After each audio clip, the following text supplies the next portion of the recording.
Hi viewers. ప్రపంచంలో విలాసవంతమైనటువంటి భవనాలను చూసినప్పుడు అందులో ఉండే బాత్రూమ్లు, ఇది కూర్చునే కమోడ్లు, అవి కూడా ఎంత లావిష్గా ఉంటాయంటే ఇక్కడ తప్ప ఇంకెక్కడ ఇవి చూడలేమేమో అన్నట్టు ఉంటుంది. తాజ్మహల్కి సంబంధించి ఇటువంటి కట్టడం ఇంకెక్కడ కట్టకూడదని ఆ కట్టడంలో పాల్గొన్నటువంటి, నిర్మాణంలో పాలు పంచుకున్నటువంటి కార్మికులకు చేతులు నరికాడు అని చెప్పేసి ఒక రూమరో ఏదో మనం విన్నాం చిన్నప్పుడు. అలా ఇటువంటివి చూసినప్పుడు ఏమనిపించింది అంటే ఇక ఇటువంటి డిజైన్కి ఎక్కడా ఉండకూడదు. ఒకవేళ దానికోసం డై చేసిన, వాట్ ఎవర్ ఇట్ ఈస్, ఏదైనా సరే దాని నిర్మాణం కోసం చేసిన ఇక అక్కడితోనే ఆగిపోవాలి. ఇంక ఇది వేరే చోట కనపడకూడదు. ఓన్లీ వన్ అండ్ పీస్ అన్నట్టుగా కొన్ని చోట్ల మనకు కనిపిస్తూ ఉంటుంది.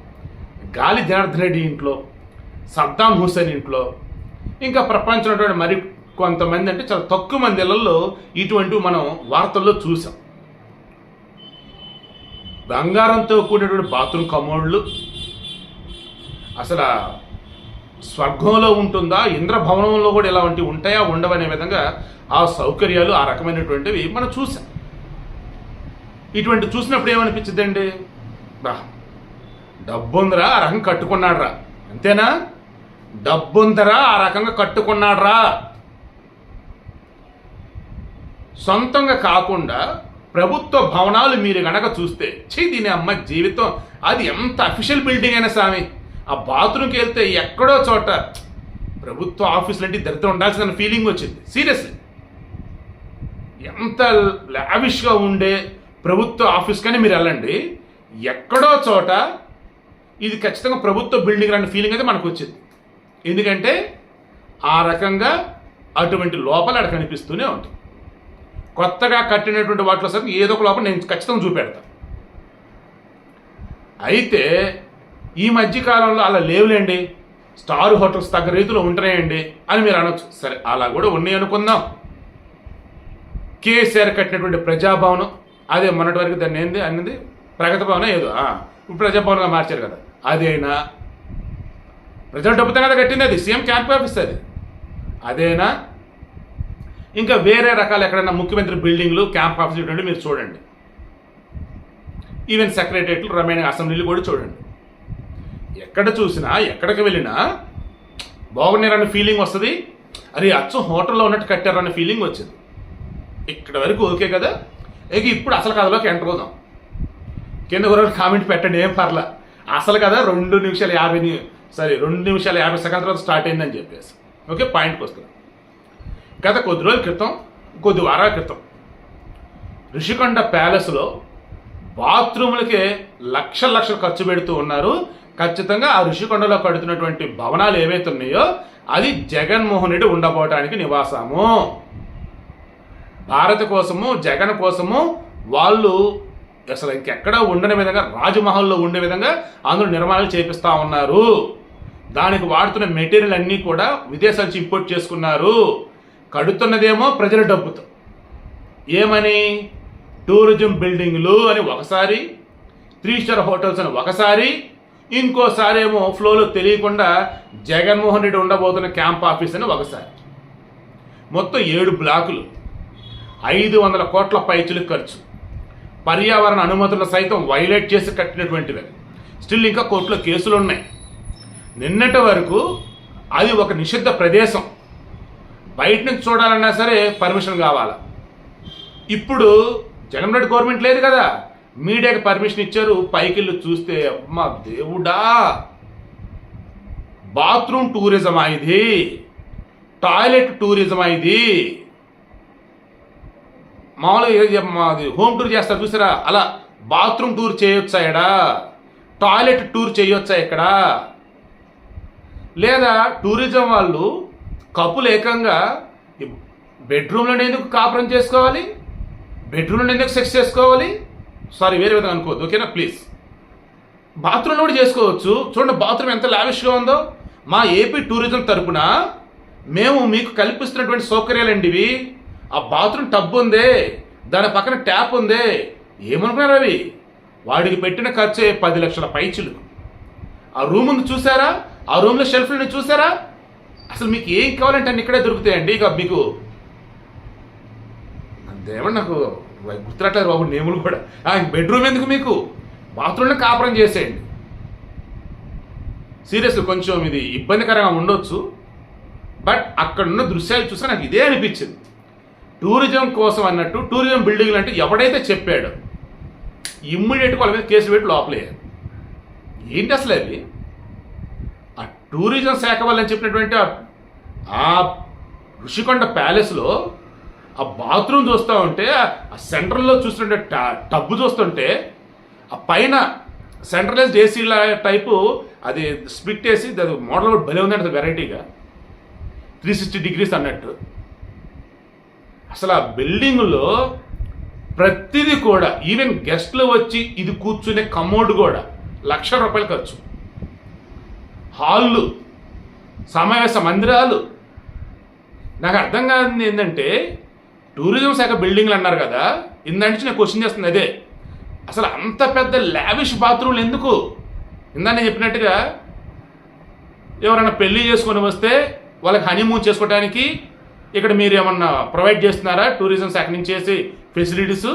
లేదన్నప్పుడు దానికోసం ఇది కట్టారా? మరి 200-300 మంది పెట్టలేక సమావేశ మందిరాలు ఏంటి? ఓహో, హనీమూన్కి ఎవరైనా ఇన్వైట్ చేస్తారా? ఇప్పటి వరకు పెళ్ళి అన్న దగ్గర పిలిచేవాళ్ళు, లేదన్నా రిసెప్షన్ అని పిలిచేవాళ్ళు. ఇప్పుడు శోభనం చేసుకోబోతున్నాం మేము ఈరోజు నైటు, ఈరోజు పగలు వచ్చేసి ఫంక్షన్ పెట్టాం రండి అని అక్కడ చేసుకుంటారా? అండ్ పెద్ద పెద్ద ఎల్ఈడి స్క్రీన్లు అవన్నీ ఏంటి అంటే, హోటల్లో జరిగేవి, బెడ్రూమ్లో జరిగేవి, బాత్రూంలో జరిగేవి స్పెషల్ ఎఫెక్ట్లు పెట్టి లైవ్ స్ట్రీమింగ్ ఇస్తారా? అంటే ఆ రకమైన టూరిజం ప్రోత్సహించబోతున్నారా? నేను మరలా చెప్తున్నా, కొంతమందికి నచ్చవచ్చు, నచ్చకపోవచ్చు, బట్ నాకు అవన్నీ చూశాక ఎవరైతే టూరిజం బిల్డింగ్లు అన్నారో వాళ్ళ దృష్టికోణం నుంచి మాత్రమే నేను మాట్లాడుతున్నా. ఇన్ కేస్ అవి నిజంగా ఒక ముఖ్యమంత్రి ఉన్నటువంటి బిల్డింగ్లు అన్నట్టయితే ఇప్పుడు నేను అన్నటువంటి పదాలన్నీ నేను విత్డ్రా చేసుకుంటా.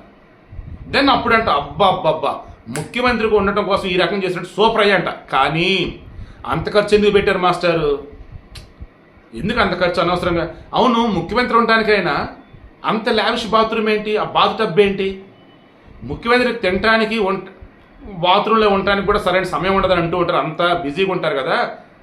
అసలు అందులో పొడుగు నిద్రపోవచ్చు అన్నట్టు ఉంది. అండ్ అన్నిటికన్నా స్పెషల్ ఎఫెక్ట్ ఏంటి తెలుసా? ఆ బాత్రూంలో నుంచి సముద్రం కనపడేలాగా ఆ విండోస్ దగ్గర కర్టన్స్ లాంటివి పెట్టారు.